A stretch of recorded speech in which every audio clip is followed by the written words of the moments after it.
Hi, welcome to this new episode of HubSpot 101, the series where I share useful tips and tricks related to basic HubSpot features. And today I would like to show you how to use the Create Contact form and more specifically how to modify this form to make your daily contact creation more efficient. So as you might know, you can create new contacts on the Contact tab, but you can also do it for new companies, for instance, or for new deals, basically for all new objects you encounter on your portal. But let's show this example with Contact. You can create new contact, and here a Create Contact form will appear. So you will be able to create any contact you want by just putting the email address, first name or last name, and then complete all the details you need. So for instance, Greg Test, you will be able to give it a first name, a last name, choose the job title, the phone number based on the country, etc., etc., lifecycle stage, and list status. You can create it, but the thing is, if you set up your portal correctly, you might need more detailed information about a contact before its creation, and it's a bit annoying to click on create and then have to go to view all properties and add the annual revenue here and do it every time you want to create a contact. The best solution would be that on this creation form you can have all the different properties you need, and that's what we will see together.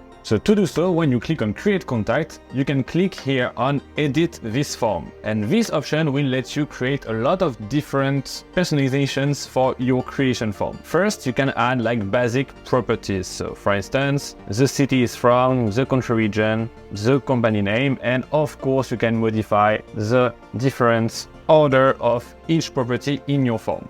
So that's the first step. So you can like scroll through all the contact properties you've created or the one proposed natively by HubSpot to add it to your form. The second step of personalizing this contact form would be to add what we call conditional logic. What is it? It's just like a way to simplify your form and show specific properties only based on the result of one property. So for instance, list status is a drop-down menu, so we can use it as a conditional logic trigger. So click on Add Logic, you will select list status and equal to, we choose the option we want. For instance, we want that for every contact we create with a list status equal to in progress, we want to add this specific information about his company, such as annual revenue, company size, and we want them to be required, so we can't submit a form if we don't know those information. You click on Apply Logic and that's it. And the last thing you can do is to add associations. So as you know, objects, so contacts, companies, deals, and tickets, they are linked together in a spot based on associations. So for instance, we want that when we create a contact based on this Create Contact form, we want to associate it with a company. So we click on company and we click on save. So once you're happy about your contact creation form, you can just go back to your contact page and try to create your first contact with this method. So let's do it right now together. So create contact, test, free, test, test.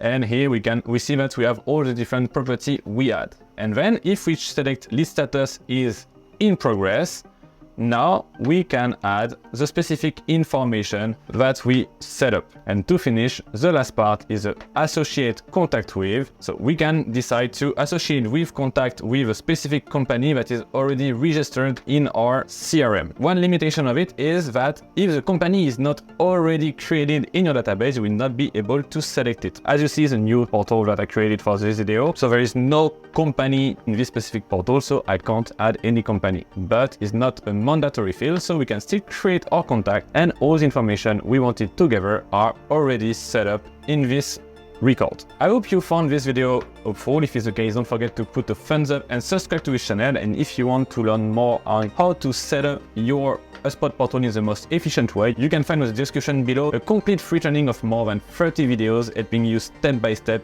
to set up your portal in the most efficient way.